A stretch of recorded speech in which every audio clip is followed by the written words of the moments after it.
আসসালামু আলাইকুম। আজকে আমি কথা বলবো আপনাদের সাথে সর্দি কাশি নিয়ে। সর্দি কাশি কেন হয়?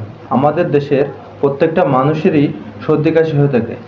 সর্দি কাশি সাধারণত ভাইরাস দ্বারা সৃষ্টি হয়, যাহা শ্বাসনালীতে প্রদাহ করে। এই ভাইরাসগুলো নাক, গলা ও ফুসফুসে আক্রমণ করে, যার ফলে শরীর ব্যথা, গলা ব্যথা, জ্বর, ঠান্ডা কাশি হয়ে থাকে। ঠান্ডা কাশির প্রধান কারণগুলো হচ্ছে রাইনো ভাইরাস, ইনফ্লুয়েঞ্জা ভাইরাস, প্যারা ইনফ্লুয়েঞ্জা ভাইরাস ইত্যাদি। এই ভাইরাসগুলো যখন আমাদের শরীরে প্রবেশ করে, তখন আমাদের শরীরে থাকা ইমিউনিটি সিস্টেমগুলো তাদের বিরুদ্ধে লড়াই করে। লড়াই করার ফলে শরীরে প্রদাহ সৃষ্টি হয়, যাহা সর্দি কাশির লক্ষণগুলোর মধ্যে ধরে থাকা হয়। সর্দি কাশি আবহাওয়া পরিবর্তনের কারণে হয়ে থাকে। অনেক সময় অ্যালার্জির কারণে সর্দি কাশি হয়ে থাকে। ধন্যবাদ। আসসালামু আলাইকুম। ভালো থাকবেন।